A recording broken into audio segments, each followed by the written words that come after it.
पंडित मुकेश शास्त्री नासिक त्र्यंबकेश्वर के नगरी में आपका सहर्ष स्वागत करता हूँ। हे त्र्यंबक महादेव, त्राहि मां शरणागत, जन्म मृत्यु जरा व्याधि पीड़ितम कर्म बंधनैः।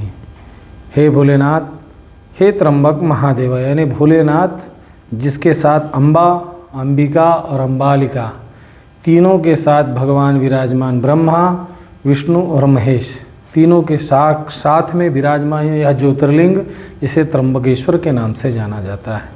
यह गौतम के तट पर गौतमी गंगा जिसको बोला जाता है, गोदावरी भी इसको कहा जाता है, इसको दक्षिण वाहिनी भी कहा जाता है। जो ब्रह्मगिरि पर्वत से उद्गम होता है, कुशावर्त कुंड में आते ही त्र्यंबकेश्वर ज्योतिर्लिंग की प्रदक्षिणा करते हुए बगल से नासिक में राम घाट पड़ता है, वहाँ जाती है। दक्षिण भारत में रमेश चंद्रपुरम नाम का ग्राम है, उस जगह जाके लुप्त हो जाती है। चित्रकूट में फिर से उद्गम होता है गुप्त गोदावरी के नाम से। ऐसी यह दक्षिण वाहिनी जानी जाती है, जिसे लोग आदि व्याधि पीड़ा निवृत्ति के लिए यहाँ अलग अलग तरह से अलग अलग प्रभाव से लोग आते हैं। यहाँ पे लोग काल सर्प, पितृदोष, नारायण नागबली, त्रिपिंडी अपने पूर्वजों के उत्तर कर्म में अगर कुछ त्रुटि रह गई हो उसको तारने के लिए यहाँ लोग आते हैं। आज हम जो पूजन किए हैं, गणपति पूजन किया, पुण्याहवाचन किया, मनसा देवी का पूजन किया, षोडश मातृकाओं का पूजन किया, लंबी आयु की कामना के लिए यजमान को आशीर्वाद दिया गया, नांदी श्राद्ध विधि की गई, उसके बाद दिग्रक्षण किया गया, कंकण बंधन किया गया, नाग प्रतिष्ठा की गई, ग्रह यज्ञ किया गया, ग्रह स्थापन किया गया, रुद्र भगवान का पूजन किया गया, अन्नपूर्णा का पूजन किया, नागों की प्रतिष्ठा की गई। उसके उपरांत हवन यजन करके सर्प विसर्जन किया गया। परंतु लोगों के मन में यह है कि पंडित जी शास्त्र क्या कहता है, तो शास्त्र कहता है राहु केतु अंतराले सर्वे ग्रहान अवस्थिता तदेस्मन काल सर्पम त्र्यंबकेश्वरम व्यपोहति। यानी राहु केतु के अंतरकाल में जिस जातक को काल सर्प दोष लगता है, उस जातक को काल सर्प दोष के खंडन के लिए राहु केतु इनका जप आदि करके फिर नाग प्रतिष्ठा करना चाहिए, जिससे यह काल सर्प दोष खत्म होता है। परंतु लोगों की परिस्थिति नहीं है, इसलिए लोग तरह तरह के रास्ते ढूंढते हैं, उसी का फ़ायदा उठाता है। कोई ग्रुप में करता है, कोई लॉट में करता है, कोई 1500 2100 लालच दिया जाता है। परंतु उनको बोलिए कि अगर उन्हीं किसी के पास भी करिए, परंतु उनको कहिए कि राहु केतु इनका जप करके फिर काल सर्प का पूजन किया जाए, जिससे वो समूल निवारण हो। नहीं तो जो आप भुगत रहे हैं आपकी आने वाली पीढ़ी भुगतेगी, क्योंकि ये जेनेटिक है, जनरेट होता रहेगा जब तक नाग प्रतिष्ठा नहीं होगी। तो क्या करना चाहिए, तो राहु का जप करा करके, केतु का जप करा करके नाग गायत्री और काल सर्प का पूजन करना चाहिए, महापूजा करना चाहिए, जिससे वह समूल उस व्यक्ति से तो खत्म ही हो जाएगा। परंतु जो जन्म ले चुका है, जिससे वो जनरेट हो चुका है उस व्यक्ति तक, क्योंकि इसके 12 प्रकार होते हैं और हर काल सर्प का प्रभाव, भाव, स्वभाव अलग अलग होता है। किसी के लग्न भाव में बैठता है काल सर्प अनंत नामक, तो व्यक्ति स्वभाव में थोड़ा तामसी रहेगा, वो थोड़ा बोलने कुछ जाएगा, होगा कुछ अलग। इसके लक्षण ये होते हैं। व्यक्ति डिप्रेशन में ज़्यादा रहता है, सोचने में ज़्यादा विचार करते रहता है। परंतु काल सर्प का एक विषय है, वो एक लक्ष्य देता है। कोई भी विषय, अगर किसी को नशे की लत लग गई तो उसको नशा ही दिखेगा, किसी को पैसे की लत, क्योंकि कई प्रकार के नशे होते हैं, इसलिए किसी को धन की है, किसी को मन की है, किसी को तन की है, अनेक प्रकार के नशे होते हैं, उसमें वो लिप्त कराता है, कम समय में ग्रोथ करने का टारगेट देता है। इसलिए अनंत नामक काल सर्प का महापूजन। दूसरा कुलिक, जो धन के पीछे दौड़ाता है, आर्थिक नुकसान प्रॉब्लम पहुंचाता है, आर्थिक प्रॉब्लम्स देता है, धन की हानि देता है, जिससे व्यक्ति गलत मार्ग में जाता है, धन की परेशानी बनी रहती है, पैसा टिकता नहीं है, कमाते तो बहुत है लेकिन टिकता नहीं है। 100 रुपये कमाए 110 रुपये खर्चा होता है, ये उसके लक्षण होते हैं। वासुकी काल सर्प होता है जो तृतीय स्थान पे राहु बैठने के कारण बनता है। लग्न से तीसरा घर, जिसके कारण वो परिवार में, समाज में वो जितना भी अच्छा कार्य करे उसको श्रेय नहीं मिलेगा, फल नहीं मिलेगा। फलीभूत होने के लिए, उस कार्य का श्रेय मिलने के लिए, रिजल्ट मिलने के लिए सबका सहयोग चाहिए। इसलिए आप काम के तो दुनिया के लिए बहुत करेंगे, लेकिन आपके लिए काम कोई नहीं करेगा। इसलिए ऐसे वासुकी काल सर्प।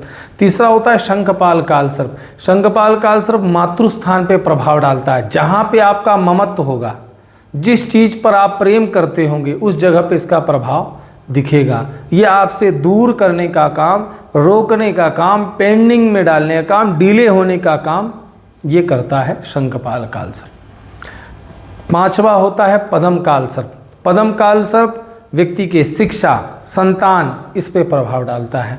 शिक्षा में रुकावट आना, किसी तरह शिक्षा आपने कर भी लिया, नौकरी के लिए आप जितना दर दर भटकेंगे उतना ही प्रॉब्लम क्रिएट होगा। किसी को एडवाइस कीजिए, उसका काम हो जाएगा, अपने लिए करेंगे वो नहीं होगा। ये उसके संतान होने में डिले होना, संतान नहीं होना, ये उसके लक्षण होते हैं। छठा होता है महापद्म, जो व्यक्ति के शरीर पर प्रभाव डालता है।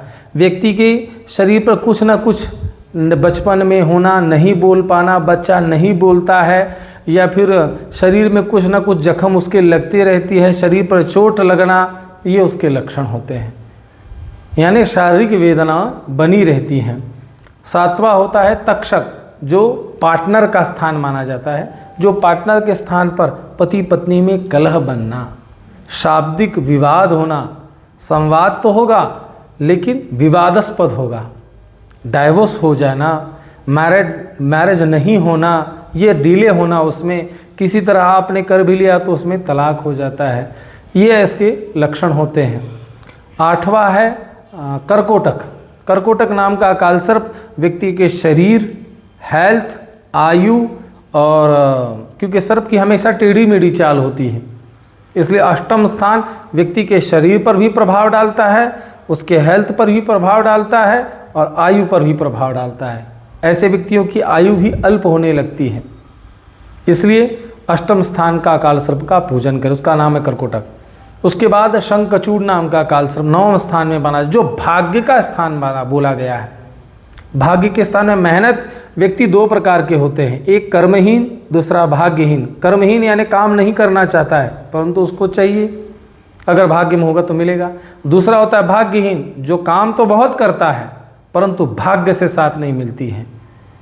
इसलिए बहुत से लोगों का आपने ये भी सुना होगा कि लता मंगेशकर, सचिन तेंदुलकर, अमिताभ बच्चन, पंडित जवाहरलाल नेहरू, सभी को काल सर्प तो था। हमने ठीक है मान लिया काल सर्प था, परंतु काल सर्प एक हाथ से देता है तो दूसरे हाथ से ले लेता है।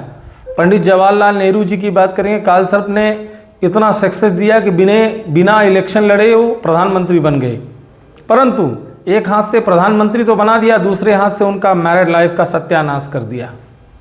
लता मंगेशकर, लता दीदी की बात करेंगे, सक्सेस स्वर्ग की कोकिला के नाम से जानी जाती हैं। सक्सेस इतना दिया कि उतनी ऊंचाई तक पहुंच पाना मुश्किल है, परंतु विवाह ही नहीं हुआ। कॉम्प्रोमाइज करना पड़ता है इस शंखचूड़ काल सर्प में। 10वां है घातक नामक काल सर्प, जो व्यक्ति के काम को प्रभावित डालता, पिता के प्रभावित डालता है, पिता पुत्र में मतभेद पैदा करता है। जहाँ पे आपका अच्छा रिलेशन होगा उस पर का खटाई डालेगा, यानी आपका रिलेशन किसी तरह बिगड़ना चाहिए। बहुत दिनों से आप काम कर रहे हैं, प्रमोशन नहीं हो पा रहा है, आर्थिक स्थिति उबर ही नहीं पा रही है, कर्जे पे कर्जा लगा जा रहा है, ये होता है उस पर 10वें स्थान से घातक नामक काल सर्प। उसके बाद 11वां स्थान होता है विषधर, जो व्यक्ति आपकी प्रॉपर्टी को लेकर आपकी जो जायदाद को लेकर, क्योंकि उलझाने का काम करता है, कोर्ट कचहरी न्यायालय इसमें ले जाने का काम करता है, उलझाने का काम करता है।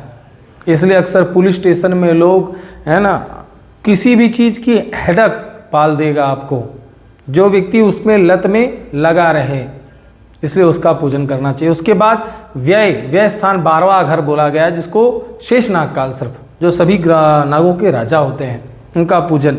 व्यय भाव में क्या होगा, व्यक्ति 100 कमाएगा 110 खर्चा होगा, खर्च ज़्यादा होने लगता है, व्यक्ति का धन आर्थिक स्थिति नहीं उभरती है, अर्थ में प्रॉब्लम बना रहता है। ऐसे ये 12 काल सर्प होते हैं। इसलिए मैं नहीं कहता हूँ मेरे पास करो, आप किसी के पास भी करो आप, परंतु नियम यही रहना चाहिए, राहु का केतु का जप करके फिर नाग प्रतिष्ठा करो, जिससे काल सर्प निवारण हो। आप कहेंगे ये क्या 2-5 हज़ार रुपये में होने वाली चीज़ है? मैं कहूँगा नहीं, इसमें कायदे से 11,000 रुपया लगता है।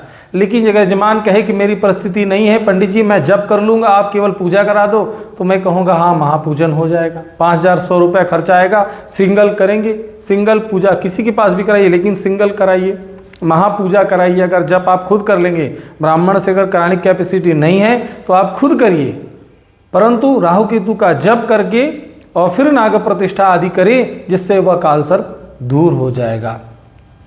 और इसमें कोई जानकारी चाहिए तो मेरे YouTube चैनल के कमेंट बॉक्स में आप पूछ सकते हैं। मेरा मोबाइल नंबर है 9881451164।